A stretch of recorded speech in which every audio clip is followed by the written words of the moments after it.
¿Qué tal? ¿Cómo están, estimados estudiantes, champanistas? Les saluda su profesor Luis Basauri Castillo. Y bueno, bienvenidos nuevamente a esta sesión muy importante. Vamos a hablar ahora acerca de la economía colonial.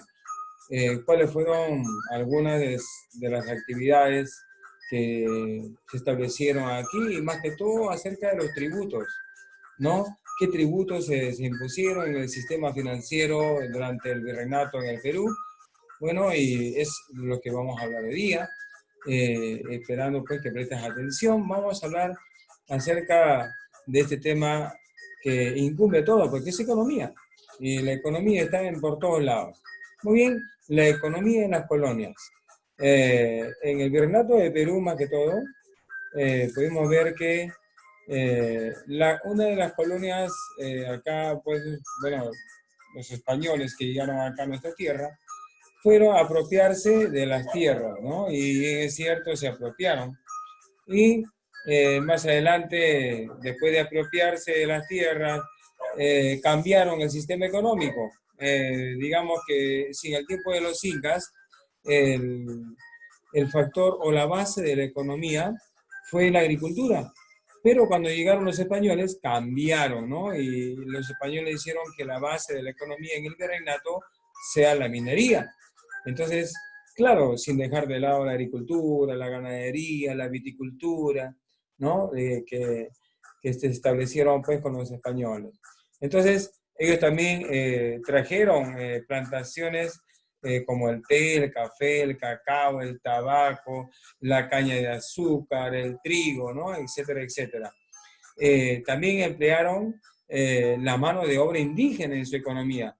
Eh, y bueno, pues los trataban muy mal, y eso habíamos hablado en cuanto a la minería, ¿no? La explotación de recursos naturales como la minería. Muchas personas dicen, ellos se llevaron todo el oro, toda la plata, pero ¿saben cuál fue el mineral que más se llevaron de acá de América, de Perú a España? Fue plata, ¿no? Más que el oro. Entonces, articularon una red de transporte, ya sea de carretera, ferrocarriles, para la explotación de estos minerales. Pero también se impidió que se establecieran industrias aquí en el virreinato peruano, ¿no? ¿Para qué? Para mantener la supremacía de la metrópolis. ¿Qué es la metrópolis? Son los países poderosos, los países ricos, los países desarrollados. ¿Qué pasaría si el Perú estuviera muy bien industrializado? Sería como está, así como Estados Unidos, sería como cualquier otro país industrializado de Europa. El Perú tiene materia prima, tiene para ser un país sumamente industrializado. Va de a pocos, está como un poco retrasado, digamos, el sistema industrial. La tecnología todavía no de punta, aún falta en esta parte, digamos, de la industria en cuanto a la minería. Recordemos que las principales, digamos, centros mineros son explotados por países extranjeros, ¿no? ¿Y por qué no el Estado no explota todos sus minerales? ¿Cuál es el motivo del por qué? Que no, yo no entiendo, ¿no?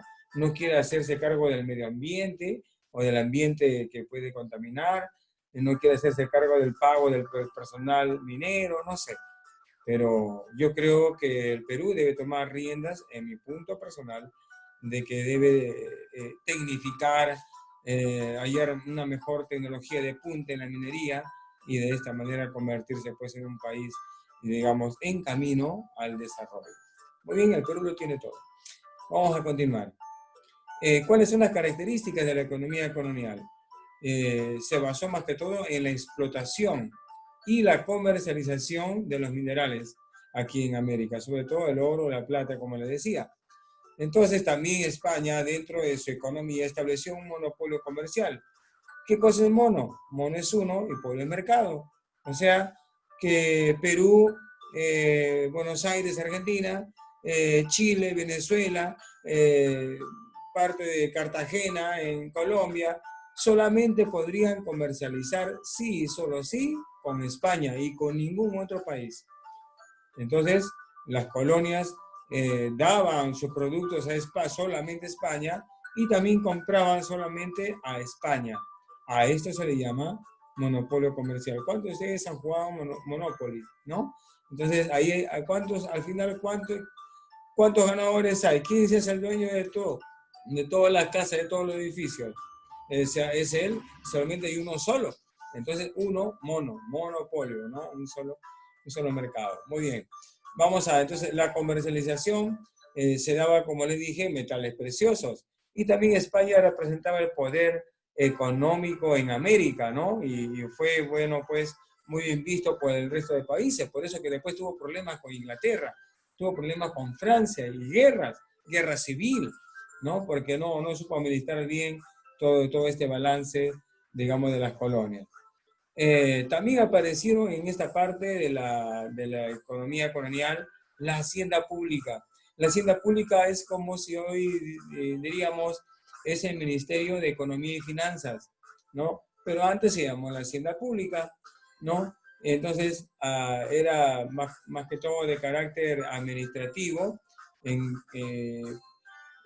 donde el virrey estaba a cargo de esas haciendas, generalmente él, ¿no? Con otros integrantes más, y también se encargaban de recaudar los impuestos, ¿no? O sea, mantener el patrimonio fiscal, el patrimonio tributario. Hoy en día, si hablamos, ¿quién es el ente, digamos, que recauda los impuestos? La SUNAT, la Superintendencia Nacional de Administración Tributaria. Pero dentro de la hacienda pública también estuvo, digamos, caracterizado por el Tribunal de Cuentas, que fue creado en 1607. Fue un órgano fiscalizador más importante en el virreinato. ¿Cuáles eran las funciones del Tribunal de Cuentas? Dar ordenanzas para el cumplimiento de su cargo, nombrar funcionarios provisionales, pedir donativos, cuidar los envíos de plata a España y otros. Ojo, miren, de plata. Entonces, el mineral que más llevaron fue la plata. Entonces, estas eran algunas de las funciones del Tribunal de Cuentas, ¿no? Que tendría que llevar la contabilidad. Podemos ver también que la Hacienda se refiere al conjunto también de organismos públicos encargados de obtener los recursos monetarios necesarios para poder financiar la actividad del Estado. Entonces, dentro de la hacienda pública también se jugaban otras subsedes, donde también existían, por ejemplo, las cajas reales.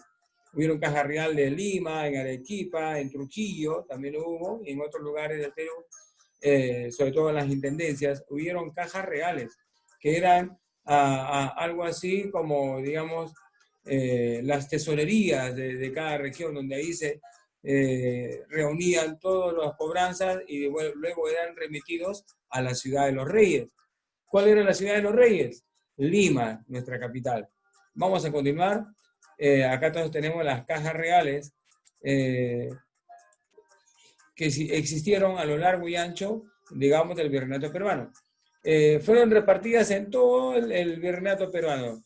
¿Y de qué se encargaban? De la administración de los fondos del tesoro. La principal que se llama en Lima, ¿no? Hoy en día, este fondo del tesoro también se le llama ahora tesoro público. Es ahí donde están pues guardados, digamos, las ganancias del Estado. También entra dinero por, digamos, por donaciones, qué sé yo. ¿Y quién se encarga de regular todo esto de acá, de almacenar el dinero, toda esa cosa? El Banco Central de Reserva del Perú, el BCRP, ¿no? Y dentro de esto tenemos, pues, como les digo, ¿no? El tesoro público. Yo siempre he escuchado decir al presidente Martín Vizcarra que vamos a sacar dinero para los bonos, para comprar canastas, para ver tal cosa. ¿De dónde saca? Del tesoro público, ¿no? Que es, digamos, como un auxilio ante una emergencia. ¿De dónde hay dinero? Del tesoro público. Es como un ahorro, ¿no? Que tiene el Estado y se llama el tesoro público. Antes se llamaban fondos del tesoro y estaban basados no en el BCRP, sino se llamaban cajas reales. Hoy en día se llaman la caja Trujillo, la caja Arequipa, ¿no? Algo parecido así. Entonces, el resto de las cajas, ¿qué hacían? Recolectar los impuestos. Ese era su objetivo, ¿no? Había el tributo indígena, las regalías y los demás impuestos que vamos a ver más adelante. También se remitían el excedente de la caja real de Lima, ¿no? Y los encargados de estas cajas eran 3 oficiales reales. ¿Quiénes eran? Un contador, que es el que hacía, su función era hacer las cobranzas y llevaba también el libro de títulos y cuentas. Oye, podríamos decir, el libro de inventarios, ¿no? De ingresos y egresos. Entonces, ese era el contador. También estaba el factor. ¿Quién era el factor? El que vendía las especies adeudadas al rey. Entonces, habían especies que podían ser de repente minerales, pueden ser de repente productos, cualquiera, ¿no? Y el tesorero, que era el encargado de cuidar los fondos. Ese era el tesorero. Entonces, en una caja real habían 3 funcionarios importantes llamados oficiales. El contador, el factor y el tesorero. No se olviden. Vamos a... bueno, se decía que cada uno de ellos tenía una llave y un cofre, ¿no? En donde ellos guardaban el tesoro público, ¿no? Ahora sí viene la palabra el tesoro público, lo que hasta hoy manejamos esas palabras en la economía peruana. Y la Caja Real de Lima debía cubrir los gastos de administración colonial de todos los funcionarios. De ahí salía el pago, ¿no? Entonces, para gastos militares también, y para las cuestiones de defensa del ejército, de la comida, de los alimentos y todo, en el virreinato. Muy bien. ¿Cómo eran los impuestos? Bueno, los primeros impuestos era el tributo real, ¿no?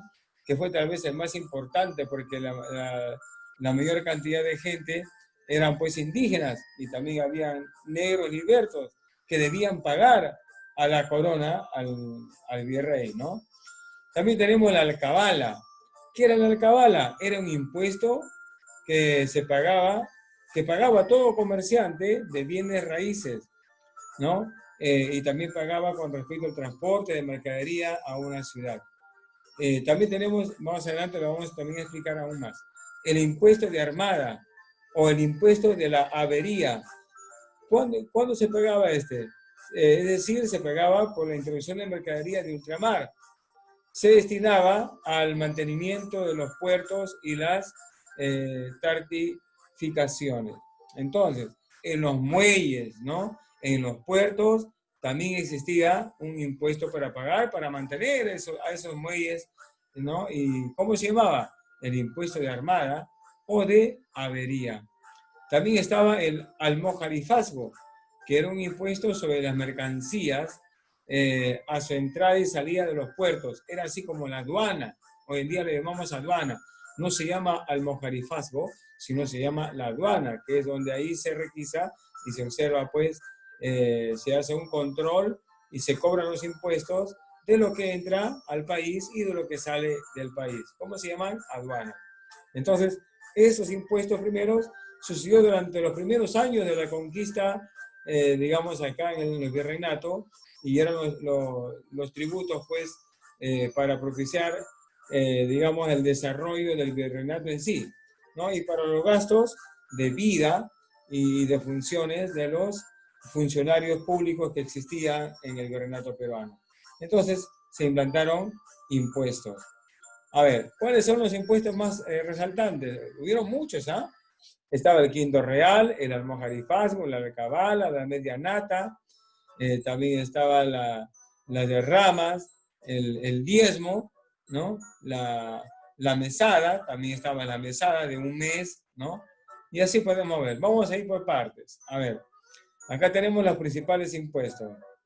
El tributo.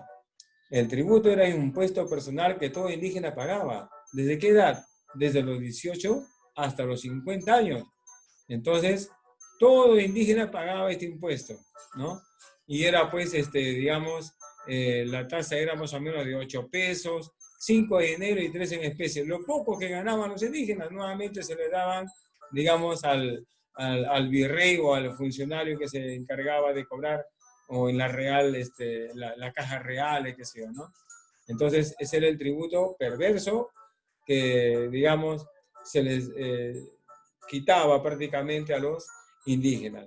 El almojarifazgo era un impuesto por las mercaderías ingresadas, así tipo aduanas, como les dije, ¿no?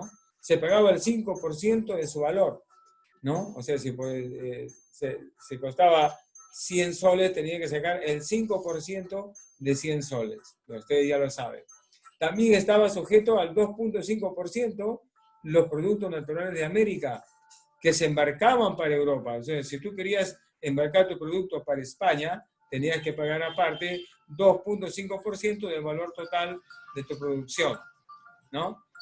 A este impuesto también se le llamó derecho de aduana, que es hasta hoy existe, digamos, es este tipo de impuestos, ¿no? Los quintos. Los quintos también era otro impuesto que afectaba la extracción de metales finos, es decir, oro, plata, por ejemplo, ¿no? También se le denominaba el quinto real. Se pagaba la quinta parte del precio, ¿no? La alcabala era el gravamen que recaía sobre la venta o compra de inmuebles. Era el pago que tú tenías que pagar, ¿no? Sobre la venta, como si tenías, por ejemplo, mesas, cuadros, pinturas, todas esas cosas, tenías que pagar un derecho que se llamaba la alcabala. Vamos a continuar. Tenemos también los diezmos eclesiásticos. ¿Qué era un diezmo? Bueno, hasta hoy en día el diezmo, bueno, el Estado no cobra diezmo, pero sí cobra la iglesia, ¿verdad? Sabemos que cuando los diezmos en el Antiguo Testamento eran obligatorios, pero en el Nuevo Testamento ya cuando llegó Jesús ya no son obligatorios, sino son voluntarios, ¿no? Para que la iglesia siga creciendo en cuanto a obras. Entonces, en esta época era la cuota, la 10ª parte de los productos de la tierra o industria que se entregaba para el sostenimiento de los miembros. Es decir, si tú ganabas 1.000 soles, ¿cuánto era tu diezmo? Si era el 10%, ¿no? Tenías que dar 100 soles, ¿no? Que era prácticamente el 10% de tus 1.000 soles de ganancia que tenías. Entonces, de esta forma, la iglesia fue adquiriendo poder, prestigio y también adquisición de muchos terrenos. Pero también se dice que este diezmo también era para el sostenimiento de la iglesia, para construir catedrales, iglesias, también para los funcionarios que trabajaban digamos, en las municipalidades, que se llamaban cabildos, y también en los hospitales. Luego, ¿qué viene? Luego viene también las averías. Ya hemos visto las averías, ¿no? Es el impuesto que se abonaba por la utilización de los puertos. Si tú querías utilizar los puertos o para el pago por mantenimiento de los puertos, se llamaba también las averías. Y habíamos dicho que en el sector económico había 2 sistemas de comercialización entre España y las Américas. Había el sistema de flotas y el sistema de galeones que traían productos y llevaban productos. Una venía en abril y el otro venía en octubre. Entonces, de esta manera se fortalecían los puertos porque ahí llegaban para las ferias y muchos de Lima iban a Cartagena, iban a Portobelo, ¿no? Y también al Callao, ¿no? También venía acá. ¿Qué era la media anata? La media anata era el impuesto, digamos, que se pagaba anualmente, los sueldos de los empleados públicos. Es decir, anualmente se pagaba un sueldo para los empleados públicos. ¿Quiénes eran? El mismo virrey, el intendente, tal vez un corregidor, de repente un alcalde, ¿no? Y así podemos terminar como empleados públicos. ¿Y qué era la derrama? La derrama eran donativos extraordinarios que España sostenía guerra. Entonces, cuando España estaba en guerra, tenían que dar unos donativos extras para España, para solventar sus gastos, ¿no? Pueden ser alimentos, minerales, dinero, ¿no? Y se obligaba a hacer a los habitantes de los virreinatos. Era obligatorio. Si España estaba en guerra, ¡ay! Aunque yo no esté en la guerra, yo no sea de España, pero mientras estaba el virreinato, yo tenía que dar también mi cuota, en otras palabras, ¿no? Muy bien, entonces era entre comillas, un donativo. Yo no donativo porque es obligatorio, pues, ¿no? Muy bien, vamos a continuar. En cuanto a la moneda, bueno, acá tenemos algunas imágenes de algunas monedas. Bueno, yo específicamente, a mí me gusta coleccionar monedas. La numismática es, digamos, estudia y también conserva las monedas antiguas, ¿no? Tenemos en Lima la Casa de la Moneda, el Banco Central de Reserva del Perú también tiene muchas monedas que digamos como museo. Y bueno, mi moneda, la más antigua que tengo, más o menos es de 1824. Es una monedita que tengo, que es la más antigua, ¿no? Pero acá tenemos monedas que tal vez surgieron en los años, a principios del siglo XVII, ¿no? 1600 o 1580, fines del siglo XVI. Estas son monedas muy antiguas, que no se ve el año. Esta es de 1765. De 1765, a mediados del siglo XVIII. Aquí tenemos otra de 1768, ¿no? Que fueron, pero antes la moneda surgió también, acá lo vamos a ver cómo y cuándo. Hubieron algunas primeras que se llamaron las cayanas, y las cayanas fueron tejos, ¿no? Un tejo es así como una moneda que es para jugar así como tejos, así lo llaman. Entonces, fueron tejos y barras toscas, muy mal hechas, mal acuñadas, ¿no? Eran de metal, sí, tenían una cruz en ambas caras, ¿no? Y también recibió el nombre de cayanas, ¿no? ¿Por qué cayanas? Según acá nos dice que se debe a los indígenas que lo nombraron así en son de burla, le llamaron los cayanas, por no decir canallas de repente, ¿no? En son de burla porque, claro, los españoles para los indígenas que vivieron ese tiempo eran canallas, abusivos, ¿no? Inhumanos. Entonces la moneda propiamente dicha, como dice acá en esta palabra, se acuñó en Lima. Fíjese, en Lima se acuñó por primera vez la moneda en el año de 1557, casi a mediados del siglo XVI. Y ¿qué hubo? El rey Felipe II tomaba el mando como rey en España. Y en honor a él se acuñó en esta época digamos, la moneda en Lima a partir de 1557 y hasta ahora lo sigue haciendo, sigue acuñando monedas. Yo les hago una pregunta.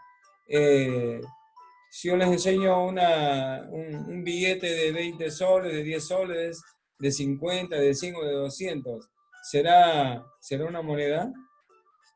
La respuesta es sí, porque hay dos tipos de moneda, la moneda metálica y la moneda de papel, que en este caso en el Perú en la actualidad es el sol, ¿no? Su unidad monetaria. Entonces, la moneda, el papel es una moneda, ¿no?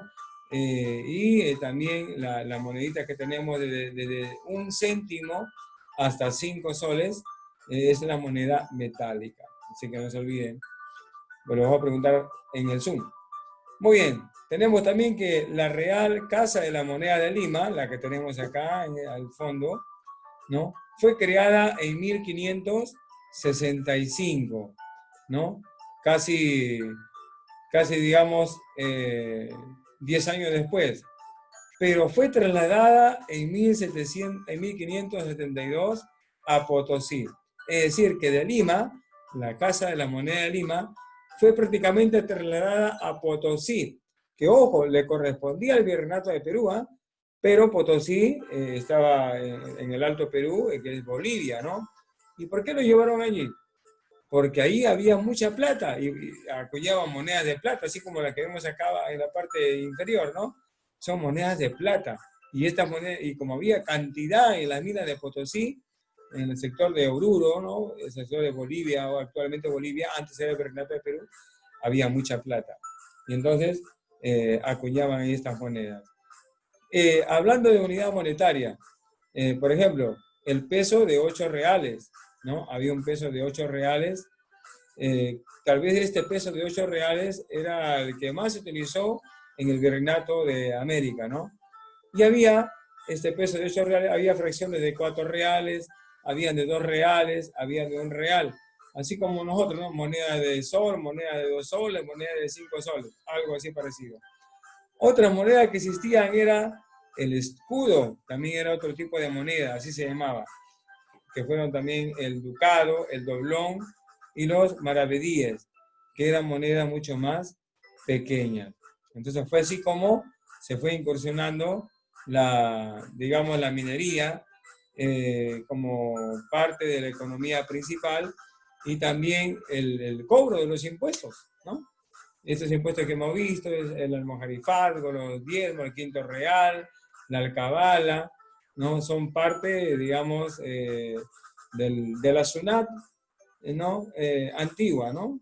Hoy en día, ¿cuál es el impuesto que más se cobra? El más general, el más conocido, es el IGB, que es el impuesto general a la venta. Cuando tú te compras, por ejemplo, compras arroz, compras tu aceite, te vas y compras una refrigeradora, una lacto, ya viene con el impuesto ya incluido.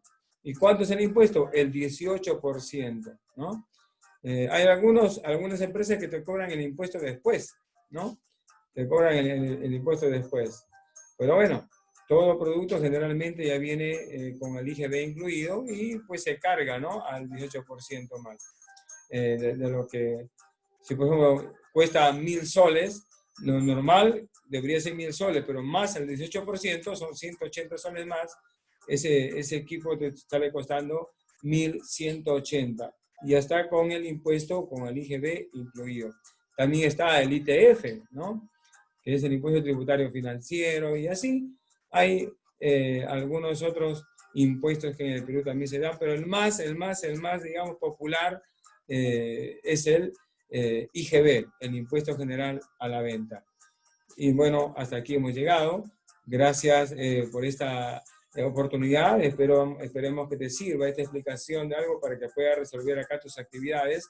Y bueno, nos veremos ya en la próxima sesión y también en el Zoom vía online de nuestro colegio Champañat de Trujillo.